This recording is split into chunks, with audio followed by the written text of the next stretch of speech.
الحمد لله رب العالمين، والصلاة والسلام على أشرف الأنبياء والمرسلين نبينا محمد وعلى آله وأصحابه أجمعين. وبعد، يقول الله جل وعلا في محكم تنزيله بعد أعوذ بالله من الشيطان الرجيم: فمن كان يرجو لقاء ربه فليعمل عملا صالحا ولا يشرك بعبادة ربه أحدا. وقال سبحانه: يا أيها الذين آمنوا لا تلهكم أموالكم ولا أولادكم عن ذكر الله ومن يفعل ذلك فأولئك هم الخاسرون. সম্মানিত আমার উস্তাদ মহোদয় শেখ আব্দুল্লাহ এবং শেখ মুজিব হাফিজাহুল্লাহ এবং অত্র এলাকার মুরব্বিয়ানগণ, পর্দার অন্তরালের মা বোনিগণ এবং আমাদের সেনাসপদ এলাকার একজন দাঈ ইলাল্লাহ শেখ আব্দুর রহমান সহ আর যারা আছে, শেখ মুসলিম, শেখ আব্দুল শাফি, সবাই আল্লাহ তৌফিক দান করেন তারা যেন আল্লাহর দ্বীনের পথে বিশুদ্ধভাবে নিজেরা চলতে পারেন এবং মানুষদেরকে পরিচালনা করার তৌফিক প্রাপ্ত হন বিফাদলিহি ওয়া কারামিহি ওয়াহবিহি সুবহানাহু ওয়া তাআলা। খুব সংক্ষেপে আমি বলবো, সভাপতির ভাষণ তো সংক্ষেপই থাকে, যদিও আমার পূর্বে যে বক্তাগণ বক্তব্য দিয়েছেন তাদের বক্তৃতায় মানুষ হিসাবে ভুল ত্রুটি হওয়া সম্ভব, কিছু ভুল ত্রুটি হয়েছে, সেগুলো আমি তাদেরকে পরবর্তীতে শুধিয়ে দিব। আল্লাহ রাসূল বলেছেন, ইন্নামা আনা বাশার আনসা কামা তানসাউন ফাইজা নাসিতু ফাযাক্কিরুনি।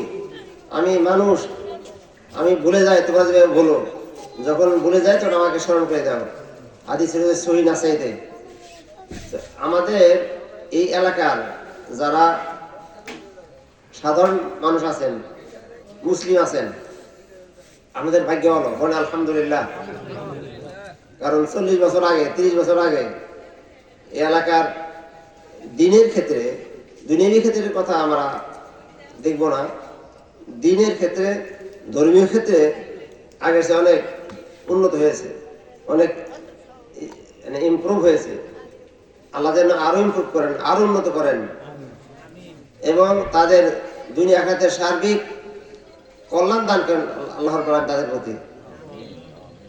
যে কথাটি আমাদের জন্য অত্যন্ত জরুরি তা হলো, আমরা যে বর্তমান যুগে মুসলিম হিসাবে পরিচয় দিয়ে আসছি, আমাদের এই মুসলিম পরিচয় দেওয়াটা যথেষ্ট নয়। আমাদেরকে যে বিষয়টি অতি গুরুত্বের সহিত আদায় করতে হবে, জানতে হবে, শিখতে হবে, সেটা হলো আকীদা, ধর্মীয় বিশ্বাস। এদেশে ভারত মহাদেশে বহু আলেম আছে, লক্ষাধিক আলেম আছে, কিন্তু দুঃখজনক হলে সত্য বাস্তব, এই বিশাল এলাকাতে সুফিবাদের প্রাদুর্ভাব, অর্থাৎ পীর মুরিদির আধিক্যতা, এরপর শিক্ষার প্রতি মানুষের অনাগ্রহ, সঠিক শিক্ষার অভাব, ব্রিটিশ সাম্রাজ্যের ফলে এদেশে সঠিক শিক্ষার সংকুচন ইত্যাদি কারণে আমাদের দেশের মুসলিমগণ নাম মাত্র মুসলিম, কাজে মুসলিম না। তার কারণ আমরা দেখতে পাই, একজন মুসলিম সামান্য বিপদ আসলেই, সামান্য মুসিবত করলে চলে যায় মাজারে, কবরে, পীরের কাছে বা হুজুর কাছে, যে হুজুর কোরআন সুন্নাহর জ্ঞান রাখে না, শুধু গতানৈতিক ভাবে কিছু তাবিজ দিয়ে দিল, কাজ ইত্যাদি করে দিল ইত্যাদি। তো এগুলো কোনো মুসলিমের জন্য আদৌ সমীচীন নেয়। কোনো ক্রমেই কোনো মুসলিম কোনো উলিয়া পীর দরবেশের কাছে যাবে না। যখন বিপদ আসবে তখন আল্লাহর কাছে যেতে হবে। আল্লাহ বলছেন ফাফিরু ইলাল্লাহ, তোমরা আল্লাহর দিকে ভেগে যাও। তাফসীর আছে ফাফিরু ইলাল্লাহ মিনাল্লাহ, আল্লাহর থেকে আল্লাহর দিকে চলে যাও, অর্থাৎ তোমাদের পাপ পঙ্কিলতা ছেড়ে দিয়ে, অবাধ্যতা ছেড়ে দিয়ে আল্লাহ আনুগত্যের দিকে ফিরে আসো। আল্লাহর দিন পালনের প্রতি যথেষ্ট আগ্রহ পোষণ করো, কোরআন সুন্নাহ ভিত্তিক জীবনযাপন করো, তাওহীদ ভিত্তিক জীবনযাপন করো। কোন ক্রমেই আকীদা বিশুদ্ধ না করে শুধু আমল করেন বা আমল করেন, এই কথা থেকে আমাদের দূরে থাকতে হবে। আল্লাহ কোরআনে কারিমে বলছেন লিয়াবলুয়াকুম আইয়ুকুম আহসানু আমালা, আল্লাহ তোমাদের পরীক্ষা করবেন তোমাদের মাঝে কে সুন্দর আমল করে। কোথাও বলেন নাই আকসার আমালা, অধিক আমল করার কথা আল্লাহ বলেন নাই। আহসান আমল, আহসান আমল বলা হয় যেটাতে দুইটা শর্ত আছে, একটা হলো তাওহীদ ভিত্তিক, একটা আল্লাহ রাসূলের তরিকা মোতাবেক, ওটা হলো আহসান আমল। এই কথাটি হলো কাজী ইয়াদ ইবনে ফুদাইলের। আর অনেক মনীষী, ইমাম শাআবী বলতেন, শাফি না ইমাম শাআবী রাহিমাহুল্লাহ, ইজা লা তুখলিস লা তাতাআব, যদি তোমার মাঝে ইখলাস না থাকে তাহলে কষ্ট করো না, কষ্ট আমল করার কোনো দরকার নেই, বসে থাকো। আর আমল সারা মানুষ তো আল্লাহ পছন্দ করেন না। আল্লাহ কোরআনে কারিমে একাধিক স্থানে বলছেন জাযাআম বিমা কানু ইয়ামালুন ওয়া তিলকাল জান্নাতুল্লাতী উরিসতুমুহা বিমা কুনতুম তা'মালুন। এই তোমাদের জান্নাত দেওয়া হলো তোমাদের আমলের কারণে। মাস্ট বি আমল করতে হবে, আমল ছাড়া কোনো গতি নেই বা কোনো বিকল্প রাস্তা নেই। কিন্তু সেই আমল হতে হবে কোরআন ও সুন্নাহ ভিত্তিক। সেই আমলের সংক্ষেপ আমি যেটা আপনাদেরকে আহ্বান জানাবো তা হলো, প্রথমত ইখলাস ভিত্তিক হতে হবে। ইখলাস যদি জিজ্ঞেস করি, আমাদের দেশের যত হুজুর আছে শতকরা একজন তো পারবেই না, হাজার একজন পারি না সন্দেহ ইখলাসের সংজ্ঞা। আর ওই ইখলাস কেতাব আমাদের দেশে নাই, ভারত মহাদেশে ইখলাসের কোনো কেতাব নাই। আর ইখলাস জরুরি, ইখলাস সাহায্য কথা সবাই জানে, খুলুসিয়াত, একনিষ্ঠতা ইত্যাদি। ইখলাসের আরবি ডেফিনিশন হলো তাসফিয়াতুল আমল বিসালিহিন নিয়্যাহ আন জামি' শাওয়াইবিশ শিরক, বিশুদ্ধ নিয়তের মাধ্যমে আমল সংশোধন করা, এই যেটা জরুরি। আমল করলেই হন ভাই আমল করে না, আমল যদি আপনি মাজার কাছে নামাজ পড়েন অথবা কোনো মসজিদে কবর আছে সেই মসজিদের নামাজ পড়েন, সালাত করেন, বাতিল। কারণ আল্লাহ রাসূল বলেছেন লা তুসাল্লু আলা কবর ওয়া লা তুসাল্লু ইলা কবর, তোমরা কবরের উপরেও সালাত করো না, কবরের দিকেও না সালাত করো না। সালাত মানে নামাজ। অনেক মসজিদে, নাটিপাড়া মসজিদের ভিতরে কবর, বলার পরেও ওখানে মসজিদ রয়ে গেছে, কবর রয়ে গেছে। ওই মসজিদ যারা সালাত করে জেনে তাদের সালাত বাতিল। তো সুতরাং আমল হলেই চলবে না, আমল হতে হবে বিশুদ্ধ আমল, খাঁটি আমল। যেটা আল্লাহ বলেছেন ফামান কানা ইয়ারজু লিকা রাব্বিহি ফালইআমাল আমালান সালিহা, তোমাদের যে কেউ আল্লাহর সান্নিধ্য লাভে ইচ্ছুক, আল্লাহর সান্নিধ্য লাভ করতে চায়, সেই জন্য শতামল করে। সেই শতামলের প্রধান শর্ত হলো ইখলাস। ইখলাস বলা হয় বিশুদ্ধ নিয়তের মাধ্যমে আমল সংশোধন করা, আমল পরিমার্জিত করা। তারপর জামি' শাওয়াইবিশ শিরক, উভয় প্রকার শিরকের দুর্গন্ধ থেকে, বড় শিরক এবং ছোট শিরক থেকে তওবা করে বিশুদ্ধ নিয়তের মাধ্যমে আমল সংশোধন করে, না হলে ইখলাস। এই ইখলাস যদি থাকে তাহলে আপনার জীবনের অর্ধেক এসে গেল, আপনার আমল কবুলের অর্ধেক শর্তকে পেয়ে গেলেন। আর 2 নম্বর দলিল, আল্লাহ বলেছেন ফা'বুদিল্লাহ মুখলিসান লাহুদ্দিন আলা লিল্লাহি দীনুল খালিস, সূরা জুমারের 2 নম্বর আয়াত। হে রাসূল, ইখলাস সহকারে ইবাদতবন্দি করেন, সাবধান, ইখলাস বিহীন ইবাদত আল্লাহর নিকট নন অ্যাকসেপ্টেড, গ্রহণযোগ্য নয়, বাতিল। আল্লাহ অনেক জায়গাতে বলছেন, অন্য জায়গায় বলেন ওয়ামা উমিরু ইল্লা লিয়াবুদুল্লাহ মুখলিসিনা লাহুদ্দিন ইলা আখির আয়াত। তাদেরকে আদেশ দেওয়া হয়েছে শুধুমাত্র কেবলমাত্র ইখলাস সহকারে ইবাদতবন্দি করতে। এই ইখলাসের কথা আলেমরাই বুঝবেন, আপনারা কি বুঝবেন? সংক্ষেপে মানে শিরক থেকে মুক্ত হয়ে মাজার পূজা, কবর পূজা, পীর পূজা, মূর্তি পূজা, যত পূজা আছে আল্লাহ ছাড়া সব বাদ দিয়ে শুধুমাত্র আল্লাহর দিকে আসতে হবে। বিপদ আসছে, অসুখ বিসুখ অথবা অন্য কোনো সমস্যা, আল্লাহ রাসূল শিখিয়ে দিয়েছেন। আল্লাহ রাসূল কি বলছেন?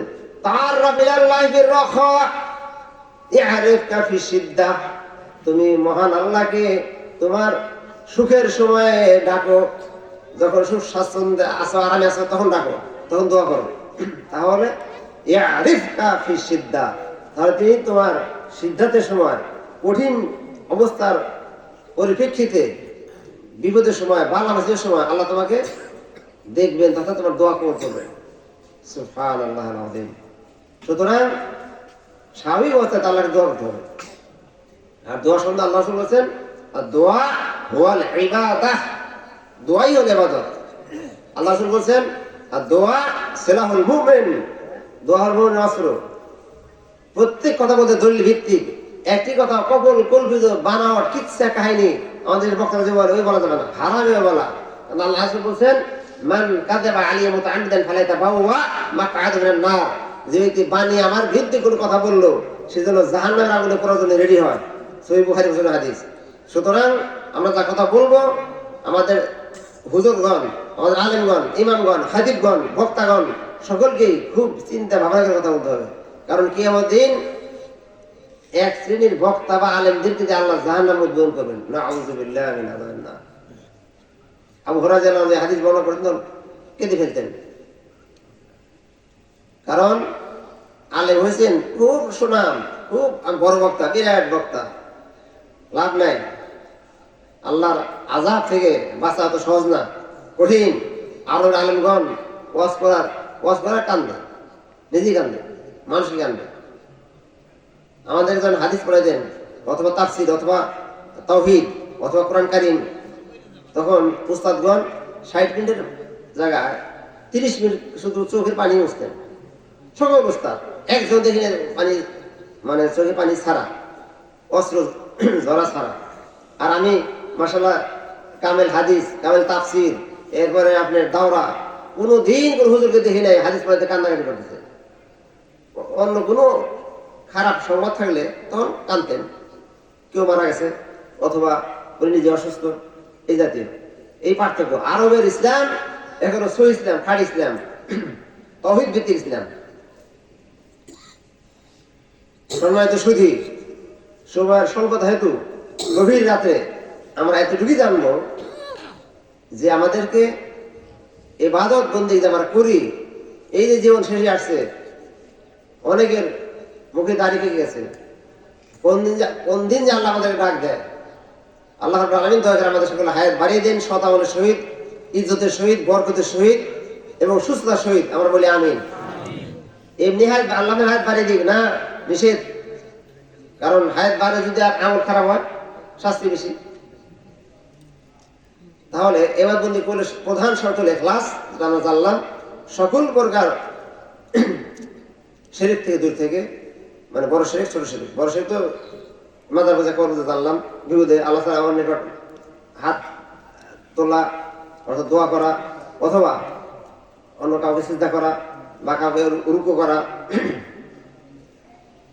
এক কথা, পৃথিবীর কারোর নিকট মাথা নিচু করা যাবে না, কারণের হাত পাতা যাবে না, কারণ নামে মানত করা যাবে না, মানত করলে আল্লাহর নামে।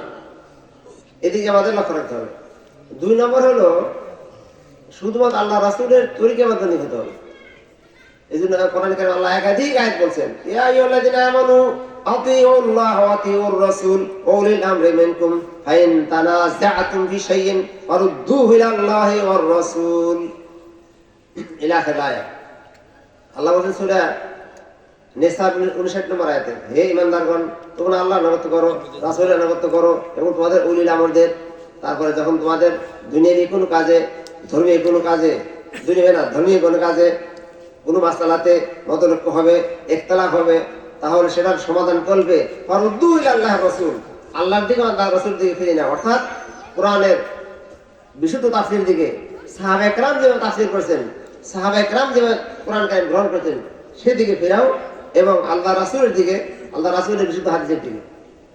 কোরআন কারীম নিজের মস্তিষ্ক প্রসূত এক বক্তা, নাম বলবো না, কিন্তু ওর মানে বয়স্ক জেলে ছিল, বাইরে সে হাদিস বাসিয়ার করে বলে যে আহলাদিসরা কেন এই 11টা বিয়ে করে, 11টা বিয়ে তো 12টা বিয়ে তো আল্লাহ রাসূল করছেন, সহিহ হাদিস।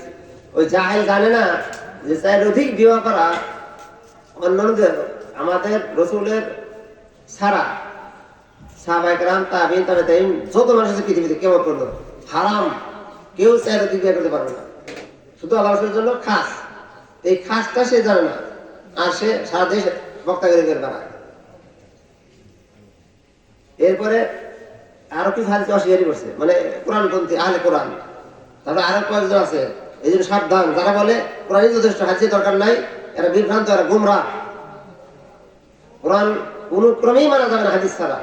এখানে আল্লাহ বলছেন আতিউল্লাহ আতিউর রাসূল, রাসূলকে আপনি কিভাবে মানবেন হাদিস না মানলে, হাদিস না গ্রহণ করলে? এই জন্য হাদিস যদি কেউ গ্রহণ না করে, হাদিসের দরকার নেই কথা বলে, তাহলে সে বেঈমান, তার ঈমান নাই। এই জন্য সাবধান, আমাদের ছেলে মেয়েদেরকে, আমাদের ভাই বাচ্চাদেরকে এ ব্যাপারে সতর্ক করতে হবে।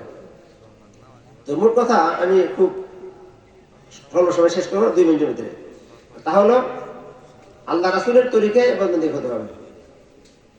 তাজহিদুল মুতাআদ রাসূলুল্লাহ সাল্লাল্লাহু আলাইহি ওয়াসাল্লাম, শুধুমাত্র তাজহিদ মানে খালি করা, শুধুমাত্র আল্লাহ রাসূলের তরিকায়ই আমাদের করতে হবে, অন্য কোনো তরিকা না। দলিল, আল্লাহ রাসূল বলেন মান আতানি ফাকাদ আতা আল্লাহ, যে আমাকে অনুসরণ করবে আল্লাহকে অনুসরণ করবে। আল্লাহ রাসূল আর বলেন কুল্লু উম্মতি ইয়াদখুলুল জান্নাহ ইল্লা মান ইয়াবা। হাদিস সবাই জানে, এটা প্রত্যেক উম্মত জান্নাত যাবে, কিন্তু যারা অস্বীকার করে তারা না। রাসূল বলেন কারা? যারা আমাকে মানবে তারা জানবে, আর মানবে না তারা এবার তারা জান্নাতে যেতে পারবে না, তাদের স্থান কোথায় হবে? জাহান্নামে। সুতরাং আল্লাহ রাসূলকে মানতেই হবে, কোনো ছাড় নেই এখানে। মানার প্রসেস তার বিশুদ্ধ হাদিস গ্রহণ করা, বুখারী মুসলিম সহ অন্যান্য সহিহ হাদিস জীবনের প্রতিটি স্তরে মেনে নেওয়া। আল্লাহ রাসূল আমাদেরকে কি শিখিয়েছেন? শিখিয়েছেন লা তাআতা লি মাখলুকিন ফি মা'সিয়াতিল খালিক। কোন সৃষ্টিজীবের অনুসরণ করা যাবে না, অনুকরণ করা যাবে না যখন স্রষ্টার কথার সাথে গরমিল হবে। এই জন্য এবার আমাদের সাবধান থাকতে হবে। আল্লাহ রাসূল বলেছেন সল্লু কামা রাআইতুমুনি উসাল্লি, আমাকে যেভাবে সালাত আদায় করতে হবে তোমরা এইভাবে সালাত আদায় করো।